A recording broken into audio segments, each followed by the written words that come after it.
Hello? Does this work? It's a test. Basically, I was just looking for a school that offered a good engineering program while playing soccer. And so I get to play soccer at UT Dallas, and I also have a really good biomedical engineering program. So I get up, we have to go work out with the team around 7:45, which sucks. And then we work out for about an hour and then go straight to practice. And so we practice 9 to 11.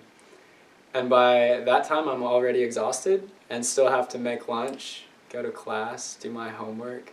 I have night classes, so I'm typically done with class around 6. And then I have to get out of class and do 3 hours of homework and have dinner and do everything else. Oh man. Don't get me started on spikeball. So it's a new sport. It came out about 3 or 4 years ago. It's kind of like a mixture between volleyball and foursquare.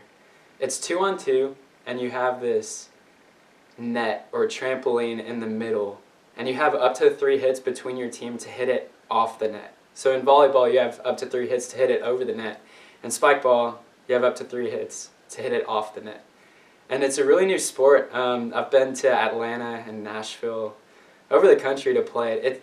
It's kind of where lacrosse or ultimate frisbee was about 5 years ago. It's just a collection of people who love the sport that get together and create their own tournaments. And it's really cool. After the tournaments, we'll all go have dinner together, and we all know each other. All the spikeballers know each other. We pretend to be hipsters. It's really fun. When we were playing consistently, we were up to about 12th in the country. There are about 1,000 registered spikeball teams right now. But this season we're probably about 50th because we haven't been playing very much. One of the big ways spikeball got big was a few people taking it to Christian camps, where there were 200 Christians that just loved the sport and then brought it back to their hometowns and shared it with everyone. Out of the top 10 teams in the country, about 7 of them are very solid Christians, which is crazy. That's awesome.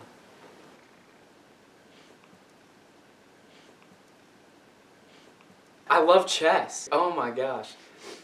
So I had to give speeches for this class in decathlon in high school. And somehow, no matter what the impromptu card was, I related it to chess, which was awesome.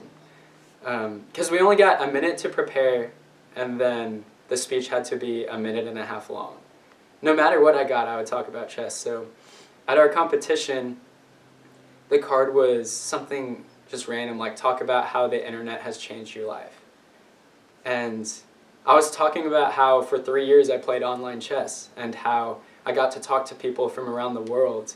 And so we would chat each other while we were playing, because chess is an exhaustingly long sport, or game, whatever you want to call it. And I would just get to hear stories from people around the country who are, impoverished or less fortunate than we are. And I was stuck in an American Texan bubble for a while. And just playing chess online, as silly as that sounds, really opened up my view to what the world is actually like.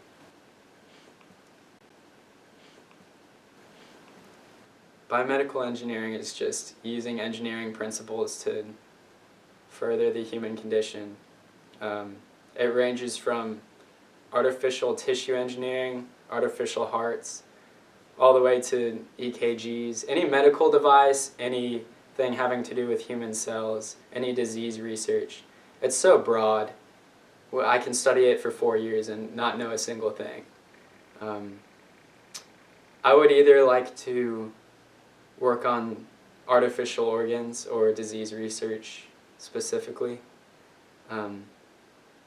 So when I was a kid, I was born 3 weeks early and couldn't breathe, and doctors had no idea why, and so they were about to call it SIDS, Sudden Infant Death Syndrome, and my parents had no idea what was going on. And then my doctor put me through a blood transfusion machine, and I got completely new blood from someone else.